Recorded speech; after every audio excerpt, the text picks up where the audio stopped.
যে আল্লাহকে বাদ দিয়া যারা অন্যদেরকে রক্ষাকারী বন্ধু, আউলিয়া মানে প্রোটেক্টিং ফ্রেন্ড, রক্ষাকারী বন্ধু অলি, আর অলি শব্দ অর্থ বন্ধু, দুটো অর্থই ব্যবহার হয়।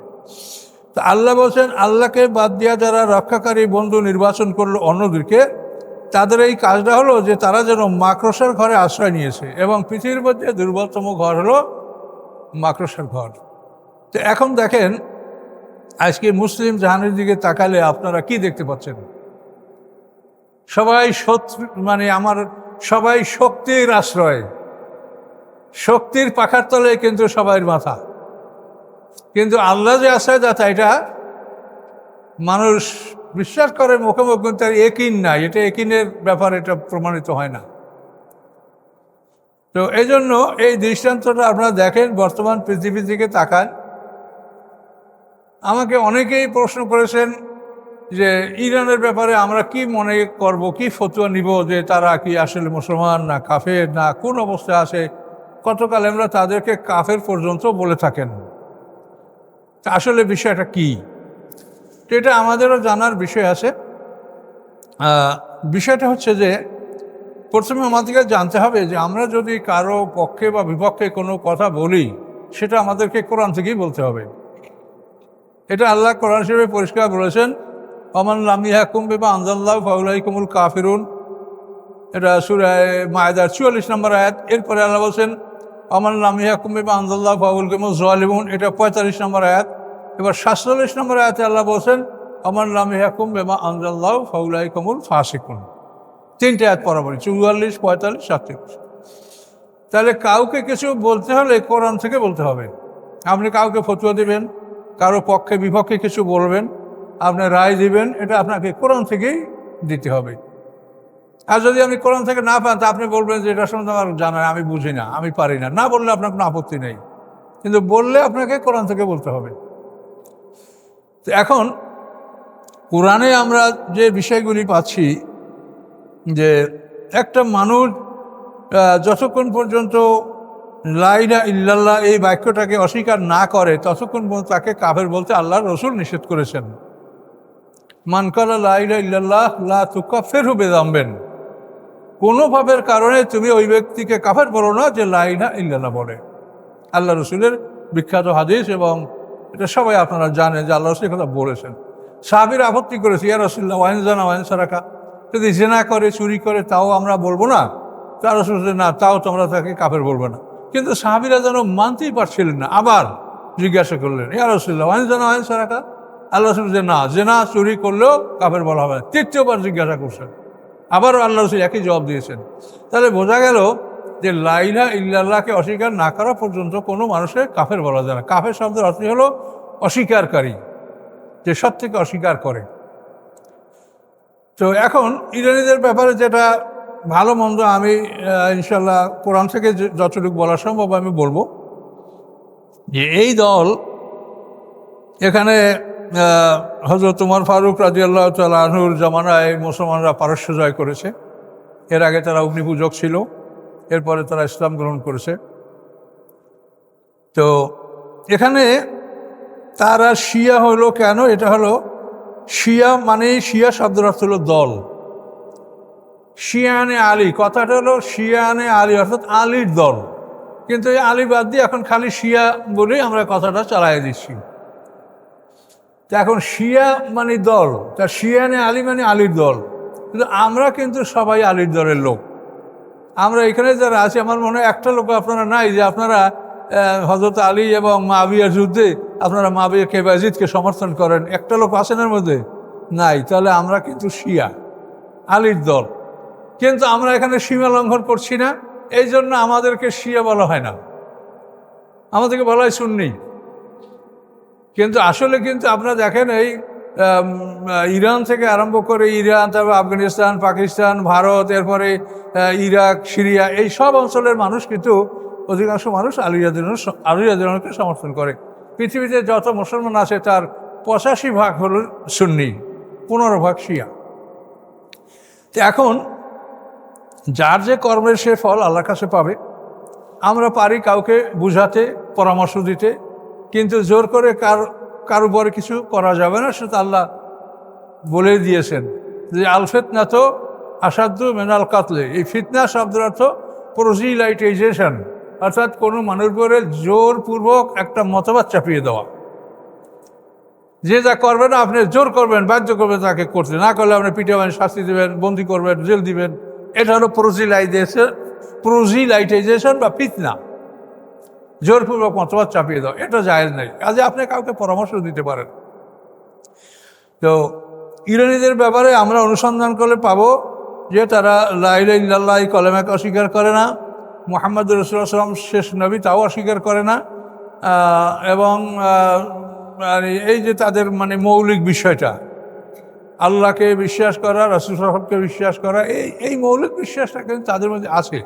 কিন্তু তাদের মধ্যে আমাদের থেকে ব্যবধান হলো ওইখানে যে তারা মনে করেন যে আল্লাহ রসুলের ইন্তেকালের পরে হযরত আলী রাদিয়াল্লাহু তাআলা আনহুকে অন্যান্য মুসলমানরা তাকে বঞ্চিত করিয়া আবু বকর সিদ্দিককে খলিফা নির্বাচন করেছে। আর এখানে যার পক্ষের কথা সে বলে, আল্লাহ রসুল ইন্তেকাল করার পরে তিনি সোমবার ইন্তেকাল করেছেন, আল্লাহ রসুলকে বুধবার দাফন করা হয়েছে। এই সময়টা বেশি সময়টা লেগেছে বিভিন্ন কারণে, যে আল্লাহ রসুল ইন্তেকালের পরে নবী রসুলদেরকে যেখানে ইন্তেকাল করেন ওখানেই দাফন করতে হয়, ওখান থেকে হটানো যায় না। কাজে ওই জায়গায় আয়েশা সিদ্দিকের একটা কক্ষ, তো এই কক্ষে আল্লাহ রসুলের জন্য লহদ কবর খোঁড়া এবং তার গোসলের ব্যবস্থা, জানাজার ব্যবস্থা। জানাজার জন্য আল্লাহ রসুলকে ওই কামরা থেকে বের করা হয়নি। দশজন করে লোক ঢুকছে এবং গোল হয়ে দাঁড়িয়েছে। হযরত আলী রাদিয়াল্লাহু আনহু বলছেন এই দোয়াগুলো আপনারা পড়েন। তো এই দোয়াগুলি পড়ে তারা জানাজায়, সমস্ত সাহাবীরা জানাজায় অংশগ্রহণ করেছেন। কিন্তু তার মধ্যে আল্লাহ রসুলের নবী পরিবার যারা, তারা প্রথমে পাইছে রসুলের আত্মীয় স্বজন যারা, তারা, এরপরে মুহাজির যারা, তারা আনসার, এভাবে দশজন করিয়া এই জানাজার নামাজে অংশগ্রহণ অনেক সময় পার হয়, যার জন্য আল্লাহ রসুলকে বুধবারে কবরস্থ করা হয়েছে। তো এই সময়ের মধ্যেই কিন্তু আল্লাহ রসুলের ইন্তেকালের পরের দিনই কিন্তু হযরত আবু বকর সিদ্দিক রাদিয়াল্লাহু তাআলা আনহুর খেলাফতের বিষয়টা এটা সাব্যস্ত হয়ে গেছে। মানে সাহাবায়ে কেরামদের কোনো কাজ নাই, ওই ঘরে অল্প কয়েকজন লোক ঢুকতে পারে যারা এই কাজগুলি করেছে। এই কাজগুলি যারা করেছে তাদের নাম আছে, তারা হলো হযরত আলী রাদিয়াল্লাহু তাআলা আনহু, ফজল ইবনে আব্বাস রাদিয়াল্লাহু তাআলা আনহু, কসম বিন আব্বাস রাদিয়াল্লাহু তাআলা আনহু। এই ফজল ইবনে আব্বাস, কসম বিন আব্বাস, হযরত আলী, এরা কিন্তু আপসের চাচাতো ভাই। আলী রাদিয়াল্লাহু পিতা হলো আবু তালিব, আর আব্বাস হলো আল্লাহ রাসূলের ছোট চাচা। তাহলে ফজল ইবনে আব্বাস, কসম বিন আব্বাস দুইজন চাচা, আলী রাদিয়াল্লাহু চাচাতো ভাই জামাই। আর দুইজন হলো আওস ইবনে খুলি আর সাকরান রাদিয়াল্লাহু তাআলা আনহু। এই দুইজন লোক আনসার গোত্রের। এই পাঁচজন লোকে আল্লাহ রসুলের দাফন কাফন, গোসল করা, তাকে কবরস্থ করা, এগুলি তারা করেছেন। তবে এর মধ্যে কোনো বর্ণনায় তো একটু কম বেশিও আছে, কোনো বর্ণনায় এর সাথে আরও মানে দুই একজন সাহাবীর নাম আছে যে আরও দুই একজন থাকতে পারে, অবশ্যই থাকতে পারে, এটা বলা যায় না। এই পাঁচজনের নামটা বিখ্যাত। তো আল্লাহ রসুলকে কবর রাখার পরে কসম বিন আব্বাস রাদিয়াল্লাহু তাআলা আনহু, যে আল্লাহ রসুলের চাচাতো ভাই, তিনি আল্লাহ রসুলের কবরের মধ্যে শুয়ে পড়েছিলেন যে আমি আল্লাহ রসুলকে কবর রেখে আমি পৃথিবীতে বিচরণ করতে পারবো না, তোমরা আমাকে এই অবস্থায় দাফন করে দাও। তাকে কবর থেকে জোর করে টেনে বের করা হয়েছে, কসম বিন আব্বাস। এবং ওনার সম্পর্কে হাদিস আছে আল্লাহ রসুলের, আল্লাহ রসুল বলেছেন আশবাহুন নাসি বি খলকানা খুলুকান কসম বিন আব্বাস। আল্লাহ রসুল বলেছেন যে মানুষটার সাথে আমার সাথে সব চাইতে বেশি মিল হয় আখলাক চরিত্রে এবং দেখা দৃষ্টিতে, সে লোকটা হলো কসম বিন আব্বাস। খালকান ফুরকান, সৃষ্টিগতভাবে চরিত্রগতভাবে আমার সাথে সবচাইতে যে মানুষটার মিল হয় সে হচ্ছে কসম বিন আব্বাস, আল্লাহ রসুলের চাচাতো ভাই। তো পরবর্তীতে এই কসম বিন আব্বাস রাশিয়ার সমরকন্দে তিনি ইন্তেকাল করেন। দিন প্রচারের জন্য তিনি সুদূর রাশিয়ায় সমরকন্দে চলে গেছেন, এবং এই রাশিয়ার সমরকন্দে কসম বিন আব্বাসের কবর আছে, এবং সেখানে মুসলমানদের খুব বিশাল বড় কবরস্থান আছে, অনেক রাজা বাদশার কবর সেখানে আছে, তৈমুর রঙের কবরও ওইখানে আছে। তো যাই হোক, আমরা আমাদের কথায় আবার ফিরে আসি। এখন মদিনায় রাসূল সাল্লাল্লাহু আলাইহি ওয়াসাল্লাম সাহাবায়ে কেরামদের নিয়ে যে বাড়িতে বৈঠক করতেন, মদিনার অ্যাসেম্বলি, সে বাড়িটার নাম হলো সাকিফায়ে বনি সাঈদা। তো আল্লাহ রসুল ইন্তেকাল করার পরে এই গুটি কয়েক লোক ছাড়া এই কাজে অংশগ্রহণ করা যাচ্ছে না, যেহেতু জায়গা সংকীর্ণ এবং আয়েশা সিদ্দিকা রাদিয়াল্লাহু আনহা গৃহে অল্প জায়গার মধ্যে। তো এই জন্য আর আল্লাহ রসুলের কিন্তু জানাজার কোনো ইমামতি হয় না, ওই গোল হয়ে দাঁড়াইছে, আল্লাহ আলী রাদিয়াল্লাহু আনহু যে দোয়া পড়তে বলছেন এই দোয়া পড়ে সবাই বের হয়ে গেছে। তো এখন সাকিফায়ে বনি সাঈদা এটা হলো মদিনার আনসারদেরকে নিয়ে, মুহাজিরদেরকে নিয়ে আল্লাহ রসুলের মানে অ্যাসেম্বলি, এটা বৈঠকের জায়গা, বড় একটা বাড়ি। তো সাহাবীরা ধীরে ধীরে সবাই ওখানেই জমা হচ্ছেন, কারো বাড়িতে কোনো কাজ নাই, আল্লাহ রসুলের দাফন কাফনের কাজ চলছে। তো ওইখানে বসেই সাহাবায়ে কেরামদের মধ্যে একটা প্রশ্ন সৃষ্টি হচ্ছে যে মুসলমানদের, মুসলিম জাতি এটা ইমামবিহীন, এটা থাকতে পারে না। এজন্য মুসলমানদের জন্য লাবুদ্দা লিল মুসলিমিন ইমামুন, ইমামদের জন্য ইমাম থাকতে হবে, বিনা ইমামে নেতৃত্ব ছাড়া কোনো জাতি থাকতে পারে না, কাজে এই নেতৃত্ব কে নেবে? তো অনেকেই মনে করেছেন যে সিনিয়র সাহাবীদের মধ্যে সাদ ইবনে ওবাদা খাজরাজ গোত্রের আনসার নেতা, ইনি খুব বড় নেতা খাজরাজ গোত্রের, ওনাকে হয়তো খলিফা বানানো হবে। তো কিন্তু বিষয়টা আমার অন্যরা মনে করলেন যে এখন এই আল্লাহ রসুলের পরে যে খেলাফতের দায়িত্ব গ্রহণ করবেন সেটা গোটা বিশ্বের নেতৃত্ব দিতে হবে তাকে। কাজে এইটা আনসার হলো মদিনায় সীমিত, তারা কাজে এদের দ্বারা এই গোটা বিশ্বের নেতৃত্ব দেওয়াটা অসম্ভব হতে পারে। তখন তারা এ ব্যাপারে চিন্তা করতে লাগলেন যে এ ব্যাপারে আল্লাহ রসুলের কোনো বাণী পাওয়া যায় কিনা বা কোরআনে কিছু আছে কিনা। তো কোরআনে একটা আয়াত আছে, ওয়াইন্নাহু লাযিকরুল্লাকা ওয়া লিকাওমিকা, এই একটা আয়াত আছে। এই আয়াতের অর্থ হলো যে আল্লাহ তাআলা বলছেন যে এই কোরআন তোমার জন্য উপদেশ, ওয়া লিকাওমিকা, এবং তোমার জাতির জন্য এটা উপদেশ। ওয়াইন্নাহু লাযিকরুল্লাকা ওয়া লিকাওমিকা, রাসূলকে আল্লাহ বলছে, হে রাসূল এই কোরআন আপনার জন্য উপদেশ এবং আপনার জাতির জন্য। সাহাবায়ে কেরাম বলেন এই আয়াত নাযিল হওয়ার পরে আমরা বুঝতে পারছি যে এই কোরআনের দায়িত্ব কোরআন বংশ বা রাসূলের বংশের লোকেরাই গ্রহণ করবে। এর আগে সাহাবায়ে কেরামরাও আল্লাহ রসুলকে জিজ্ঞাসা করতেন, ইয়া রাসূলুল্লাহ আপনার পরে এই কোরআনের দায়িত্ব কে বা কারা গ্রহণ করবে? তখন আল্লাহ রসুল কিছু বলতেন না। এই আয়াত নাযিল হওয়ার পরে তিনি বললেন যে আল্লাহ এটা বলেছে, ওয়াইন্নাহু লাযিকরুল্লাকা ওয়া লিকাওমিকা, এই যে এটা আপনার জন্য উপদেশ এবং আপনার জাতির জন্য উপদেশ। তাহলে এটা কোরআনের দায়িত্বটা রাসূলের বংশ অর্থাৎ কোরআশ বংশের লোকেরা এটা গ্রহণ করবে। এই আয়াত পাওয়া গেল অনুসন্ধানে।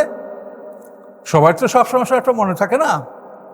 এরপরে রাসূলেরও একটা কথা পাওয়া গেছে যে সেখানে আল্লাহ রসুল বলেছেন যে আইম্মাতুম মিন কুরাইশিন, যে আল্লাহ রসুলের ইন্তেকালের পরে কুরাইশদের কিছু নেতৃবৃন্দ এই দায়িত্ব পালন করবে। এই কথাটা আল্লাহ রসুল বলেছেন। এইটা ওমর আবু বকর সিদ্দিক এই কথা বলেছেন যে আল্লাহ রসুল তো এরকম একটা কথাও বলেছেন, আইম্মাতুম মিন কুরাইশিন। তখন ওমর ফারুক বলে যে হ্যাঁ আল্লাহ রসুল বলেছেন, আমারও মনে পড়েছে যে আইম্মাতুম মিন কুরাইশিন বলেছেন।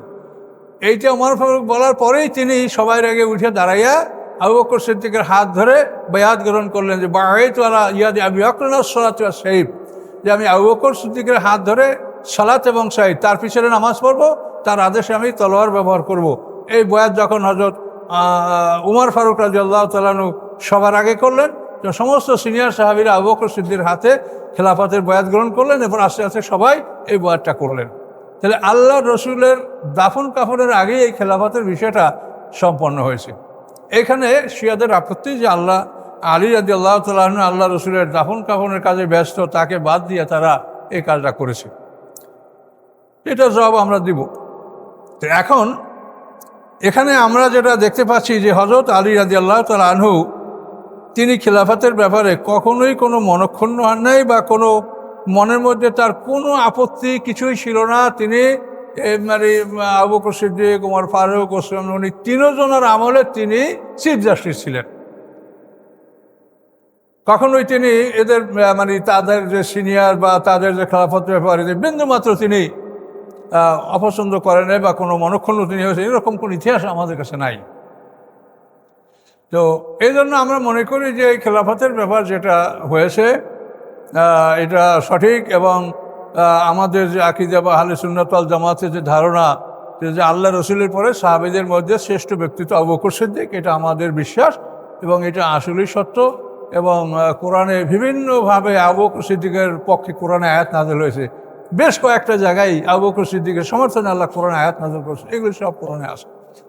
তো সর্বশেষ কথা হলো যে আলী রাদিয়াল্লাহু আনহু নিজে এটা নিয়ে আপত্তি করেন নাই। তিনি যদি আপত্তি করতেন তাহলে তিনি চিফ জাস্টিস হতেন না, তিনি আপত্তি করেন নাই এবং এটা কোনো অন্যায়। আলী রাদিয়াল্লাহু আনহু প্রথম 10 জন যারা ইসলাম গ্রহণ করছে তাদের মধ্যে আলী রাদিয়াল্লাহু তাআলা আনহু, মানে প্রথম 10 জন পুরুষ নারী বালক মিলিয়ে প্রথম 10 জনের মধ্যে হয়তো আলী রাদিয়াল্লাহু মুসলমান, আবু বকর সিদ্দিকও তার মধ্যে, ওসমান গনি তার মধ্যে। কিন্তু ওমর ফারুক একটু পরে, ওমর ফারুক ইসলাম গ্রহণ করছেন নবুয়তের 6ষ্ঠ বছরে। কিন্তু এরা সব ওসমান গনি, আবু বকর, আলী রাদিয়াল্লাহু এরা সিনিয়র, ইসলাম গ্রহণের ক্ষেত্রে সিনিয়র। তো এখানে সমস্যাটা হলো যে হাদিস গ্রন্থের কোনো গ্যারান্টি নাই, কোরআনের তো গ্যারান্টি আছে। এর আল্লাহ কোরআনে বলছেন যে লা ইয়াতিহিল বাতিল মিন বাইনি ইয়াদিহি ওয়ালা মিন খালফি, এই কোরআন এমন এক গ্রন্থ যে কোনো বাতিল এর সামনে থেকে পিছন থেকে এর সাথে সংযুক্ত হতে পারে না। কিন্তু হাদিসে তো সেই গ্যারান্টি নেই। হাদিস কিন্তু অনেক সময় নিজেদের স্বার্থে অনেক হাদিস রচনা করা হয়েছে এবং ঢুকানো হয়েছে, যার জন্য সমস্যা সৃষ্টি হয়েছে। এখানে শিয়াদের পক্ষ থেকে বলা হয় যে আলী রাদিয়াল্লাহু তাআলা আনহু 6 মাস পরে আবু বকর সিদ্দিকের বায়াত গ্রহণ করেছেন এবং এ ব্যাপারে হাদিস আছে। কিন্তু আমরা এটাকে সমর্থন করি না। তো এজন্য শিয়ারা বলে যে আলী রাদিয়াল্লাহু তাআলা আনহু মানে হযরত ফাতেমা রাদিয়াল্লাহু তাআলা আনহা যতদিন বেঁচে ছিলেন ততদিন তিনি আবু বকরের হাতে বায়াত গ্রহণ করেন নাই। এবং সেখানে তারা এরকম ঘটনাও তারা প্রমাণ করছে হাদিস দ্বারা যে ফাতেমা রাদিয়াল্লাহু তাআলা আনহা তিনি আবু বকর সিদ্দিকের কাছে পিতৃ সম্পত্তির বিরাসাত মানে উত্তরাধিকার যেটা ওয়ারিশ হওয়া, এটা ফাতেমা রাদিয়াল্লাহু তাআলা আনহা আবু বকর সিদ্দিককে বলেছেন যে আমার পিতার অগণিত সম্পদ, এর আমরা ওয়ারিশ হব, এটা আমাদেরকে আপনি দেন। আল্লাহ রসুলের তো কোটি কোটি টাকা সম্পদ ছিল। কারণ মদিনায় যে 3টা ইহুদি গোত্র, ইহুদি বনু নজুর, ইহুদি বনু কুরাইজা, ইহুদি বনু কাইনুকা, এই সব দুর্গগুলির 5 ভাগের 1 ভাগ সম্পদ তো আল্লাহ রসুলের একা, এটা কোরআন থেকেই বন্টন করা। এরপরে খায়বার, ফেদাক, তাইমা, ওয়াদিউল কোরা, এই অঞ্চলের বিশাল বিশাল একটা এলাকা, এগুলি সব আল্লাহ রসুলকে একাকি আল্লাহ তাআলা দিয়েছেন, মালিফাই যেটাকে বলা হয়। এই সব কিছু মিলিয়ে আল্লাহ রসুলের বহু সম্পদ ছিল।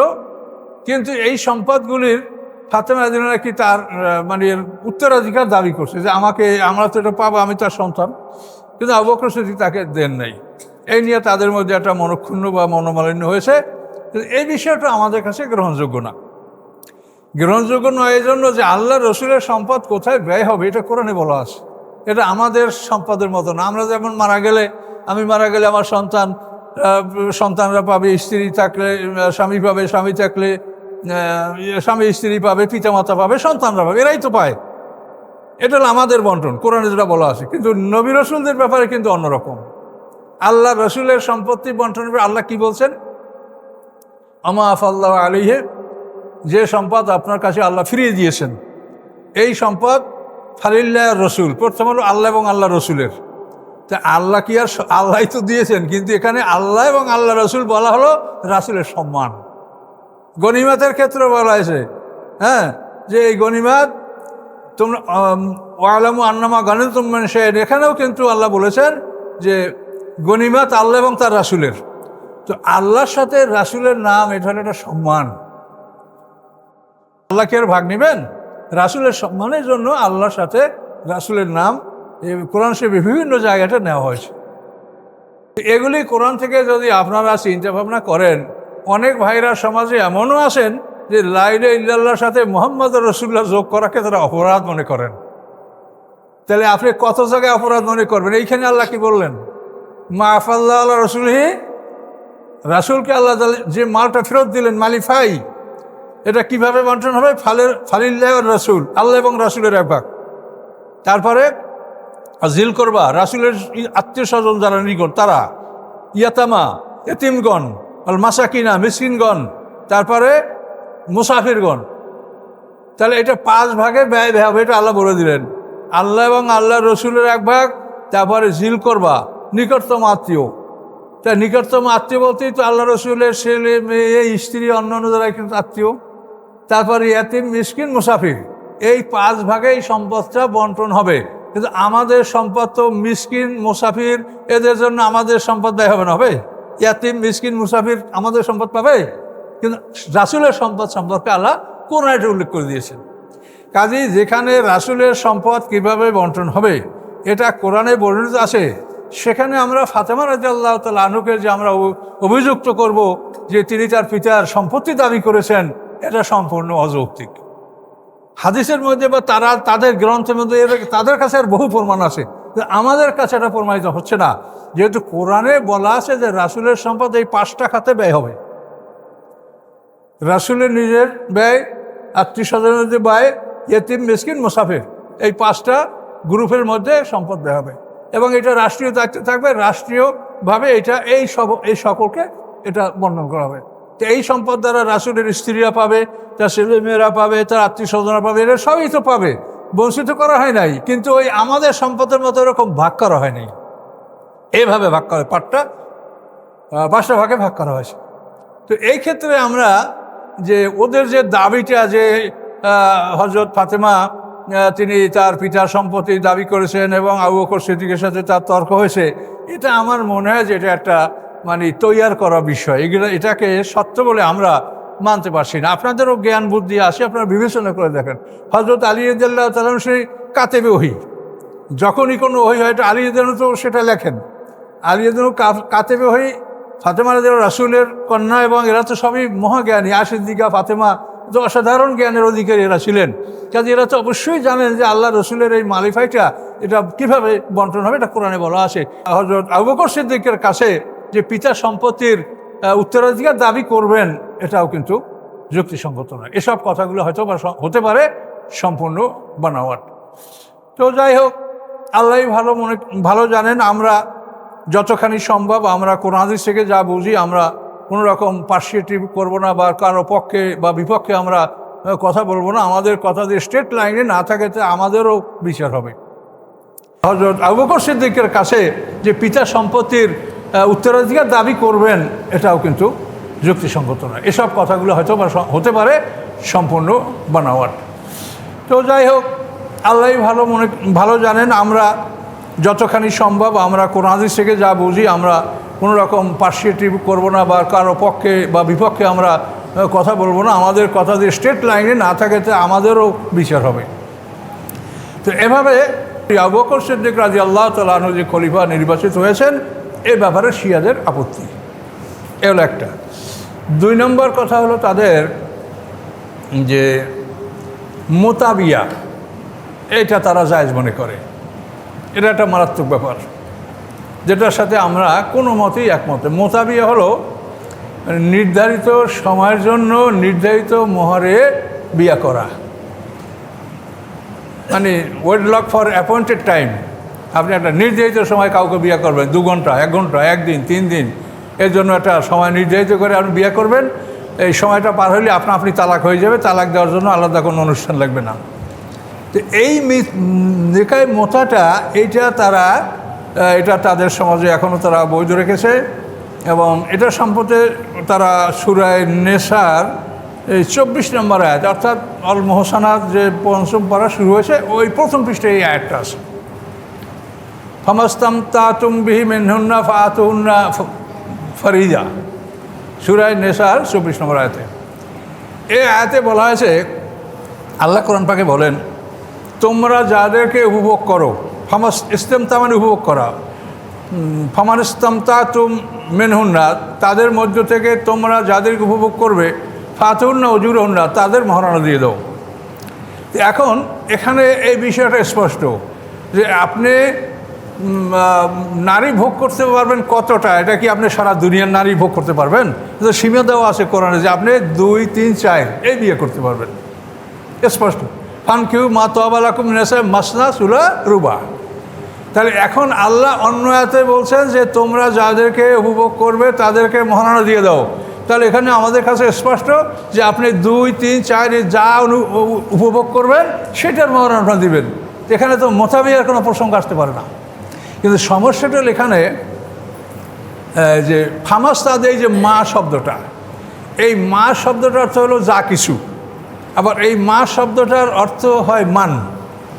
মা মানে যা কিছু, এর দ্বারা মানে গায়ে জমির লোকুল অর্থাৎ জড় পদার্থ বোঝানো হয়। আর মান শব্দ দ্বারা জ্ঞানীদেরকে বোঝানো হয়। কিন্তু কোরআনে বহু জায়গায় প্রমাণিত আছে যে আল্লাহ বলছেন মা, কিন্তু অর্থ নিয়েছেন তার মান। যেমন আসসামাই ওমা বানাহা, শপথ আকাশের এবং শপথ তার যিনি আকাশকে নির্মাণ করেছেন। তো মা মানে মান, অমান বানাহা, আকাশের শপথ এবং যিনি আসমানকে বানিয়েছেন তার শপথ, মা মানে মান।